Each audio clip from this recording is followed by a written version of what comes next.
ঢাকা বিশ্ববিদ্যালয়ের একজন ছাত্রী এবং দুঃখিত সুফিয়া কামাল হল সংসদের নির্বাচিত সদস্যের উপর এমন একটি ঘটনা ঘটতে পারে তা আমরা কল্পনাও করতে পারি না।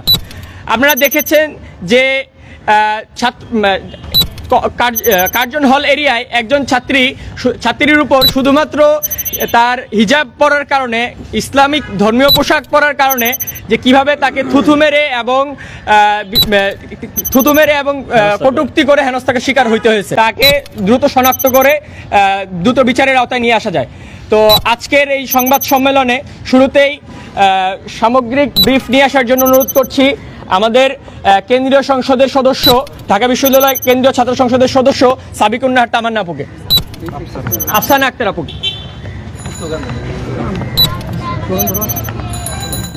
হিজাবের অবমাননা চলবে না, চলবে না। ছাত্রীদের উপর নিপীড়ন চলবে না, চলবে না। বিচার বিচার বিচার চাই, নিপীড়কের বিচার চাই। বিচার বিচার বিচার চাই, নিপীড়কের বিচার চাই। মানে সুস্পষ্ট কোনো সিসিটিভির সন্ধান আসলে আমরা পাই নাই। সেই এরিয়া কভার করে যে আমরা তাৎক্ষণিক সেই ঘটনাটা দেখতে পাবো, সেরকম কোনো পদক্ষেপ আসলে আমরা নিতে পারি না এখন পর্যন্ত। এবং এমন একটা এরিয়া, এবং সেটা খুবই গুরুত্বপূর্ণ একটা জায়গা। আপনারা যদি সেই জায়গাটা দেখেন যে একদম পরীক্ষার হলের সামনে, যেখানে হচ্ছে সবসময় স্টুডেন্টদের চলাচল থাকে, এবং এরকম একটা জায়গা এতটা অরক্ষিত সিসিটিভি ফুটেজের আওতার বাইরে বলা যায়। হাত ধরে মানে সে তার হাত ধরে হচ্ছে শারীরিকভাবে লাঞ্ছিত করার মতো ঘটনাও ঘটেছে। আমরা এখন পর্যন্ত প্রক্টর অফিস, বিজ্ঞান অনুষদের যে ডিন যারা আছেন তাদের কাছে অভিযোগ দায়ের করা সত্ত্বেও তারা এখনো পর্যন্ত এটার কোনো ধরনের সুরাহা করতে পারে নাই।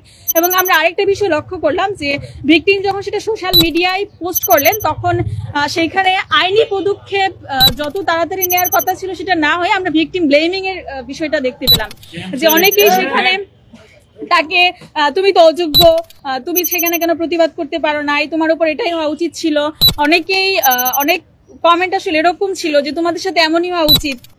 মানে এরকম ধরনের যে কমেন্ট গুলো আসছে সেটা ভিকটিমকে আরো বেশি ট্রমাটাইজ অবস্থায় নিয়ে গিয়েছে। তো সামগ্রিকভাবে আমরা আসলে বিশ্ববিদ্যালয় এরিয়ায় এরকম অরক্ষিত মানে জায়গা থাকবে সেটা আসলে আমরা চিন্তাও করতে পারি না। এবং এই একটা অপরাধীকে শনাক্ত করতে প্রশাসন আমাদের থেকে 2 দিন সময় চেয়েছে, 3 দিন সময় চেয়েছে। এটা আসলে মানে এটা নিন্দা জানাবো নাকি আমরা কি করব সেটা আসলে আমরা বুঝতে পারছি না।